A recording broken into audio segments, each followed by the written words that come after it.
Namaste, my witchlings. How are we doing today? I am grabbing my caffeine. So, today we are talking about seasonal affective disorder. So, Namaste, witchlings. Welcome to Die the Yoga Witch podcast.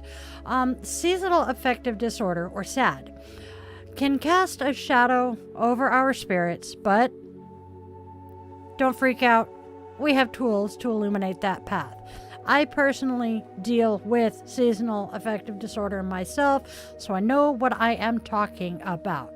So, let's talk about the winter blues. Winter blues and seasonal affective disorder are related but not the same. The winter blues, it's more than just kind of feeling a little down and blah. It's more. And then seasonal affective disorder is even worse than that. This is a real tangible thing that can and does affect mood, energy levels, and overall well-being. The decreased sunlight during the winter months disrupts our circadian rhythm and leads to some hormonal imbalances and a metric butt ton of unpleasant symptoms. Hello, 12. I see you there. Yoga, my darlings. I am a yoga witch. Yoga is a powerful tool to help combat these winter blues. It's a wonderful practice that harmonizes the body, the mind, and the spirit. By incorporating specific poses and pranayama, we can boost mood, increase energy levels, and cultivate a sense of inner peace that helps us get through the deep, dark, cold winter. So, let's move our bodies here. Let's talk about it. Starting with a gentle sun sal. You can do sun salutation A or sun salutation B. The main difference is sun sal B has chair pose in it. So if you're not a chair pose fan, sun A is your friend. They are both sequences of poses that mimic the movement of the sun. This practice invigorates the body and the mind, and it is a fantabulous way to start your day. I do it most days. Next, turn your attention to some heart-opening poses like cobra or wheel pose. These poses can help alleviate those feelings of sadness and help release and relax a little bit of that depression. Cannot say it will cure it, but it does help it. And then remember, as you are moving through these poses, attach your motion to your breaths and breathe deeply and mindfully. And then to balance your practice, finish out with a grounding pose like child's pose. Child's pose is a favorite. This pose is incredibly soothing and can help reduce stress and anxiety. It does help to turn off, so to speak, the parasympathetic nervous system. And then we get into our witchy version, our rituals for winter wellness. Yoga is not the only tool in our toolbox that we can use to banish the winter blues. Rituals, ancient practices rooted in magic and intention can also be incredibly powerful. So, let's talk about some winter wellness rituals. Crystal healing.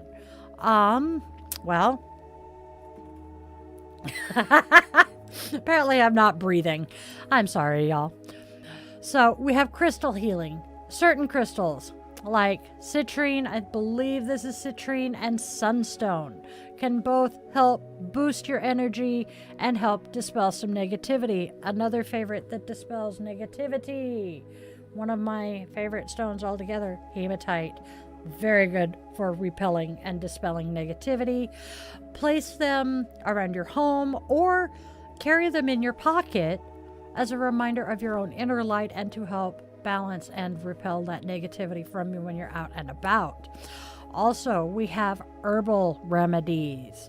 We have warm, comforting teas such as chamomile and lavender that soothe the soul. add a touch of honey, especially if it's local honey and you have allergies. Local honey will help you build some resistance to local allergens. It is a thing. Or maybe splash in some milk just for that little extra coziness there. And then morning sun.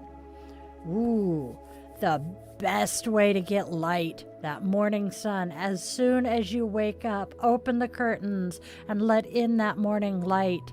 Sit and have your cup of coffee in front of the window and watch the world go by as you're waking up with that cup of coffee. A grounding ritual. Spend some time out in nature, connecting with the earth and its energy. There's also light therapy. Light therapy is the one I use the most.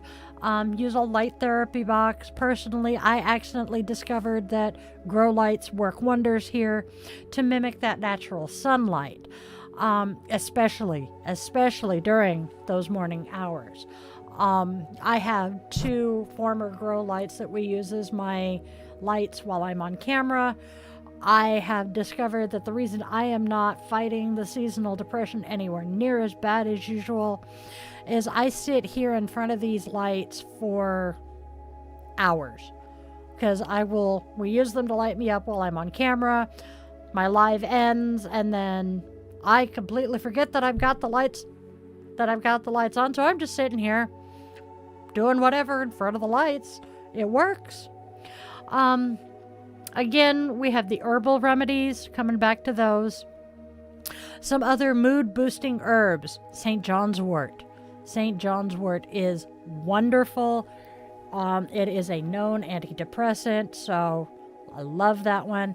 And then finally, we're being really, really short here. I don't know how. We have get creative. Engage in some creative activities like painting, writing, or music to purge the emotions that are building up. Ooh, your ear is warm. Sorry. Whoa! Cheese whiz! Ah!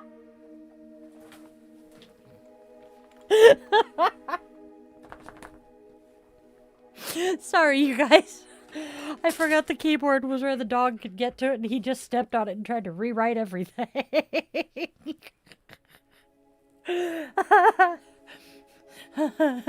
And he completely changed which tab I was on. We're doing great here, guys. And apparently that is it for today, which is a good thing because someone is being very demanding of Mom's time and attention. So, my darling witchlings, that is the pod for today. Now, please do us all a favor. Do the like, share, and subscribe thing. Hit the bell so you're notified when I'm posting and when I'm live. And then come back Monday through Friday. I do a daily divination draw where I pull the tarot, I pull the oracle, we have a goddess, etc. Saturdays, I do something similar where I pull the tarot. Well, actually, I read someone else's divination because they don't like being on camera. We're good there. And then we have a rune of the week on Saturdays. And then Sunday, we have coffee and cues with the Yoga Witch. And then Friday nights, because obviously you know about the podcast here, Friday nights, we have our Friday night guided meditation where we zen our way into the weekend with a guided meditation or yoganidra asana. Then, if you want more magic in your life, hippity hop over to my Patreon for behind the scenes fun, more pictures of the Took Monster deciding he wants attention, blog posts, access to the rituals, and more. And then if you're feeling particularly generous, my Buy Me a Coffee link is always open. I am a genxwitch. Grew up in the 80s. I run on caffeine and sarcasm. If you would like some one-on-one stuff, maybe you would need a little extra TLC, bop on over. I need that hand, child. Hop on over to yogawithdylin.com to book a one-on-one yoga session with me if you want my help banishing those winter blues. Or maybe you're curious what the universe has in store for you, and maybe you want a yoga reading, a yoga reading with me, or you want me to read you with a pendulum, that's going to involve the furry overlord's permission. We all know he's the boss. I'm just the opposable thumbs with food here. And then we have a goal by Easter Ostara. I would love to have 500 witchlings subscribed to my channel by Ostara. We will see just how feasible this is, but a witch can hope. Right. Good. The furry children. I love them. And on that note, my loves, get out there and spread love, spread joy, and spread kindness. There's way too much hate and discontent out there for me to need to add to it. And then tell your loved ones, human, furry, scaly, or feathered, that they mean the world to you. You do not know when your last opportunity is going to be. Now, if you have stuck around for this whole not quite 15 minutes, I'm impressed. I am grateful to you. So please leave me a comment. The algorithm loves 7 words at least. If you can't think of 7 words, hey, look, I made it. Yay. Yes, Panic at the Disco. If you know, you know. And then have a fantabulous, magical, wonderful rest of your day. And I will talk to you guys tomorrow. Remember, Took Monster loves you. So do I. We'll see you later. I do.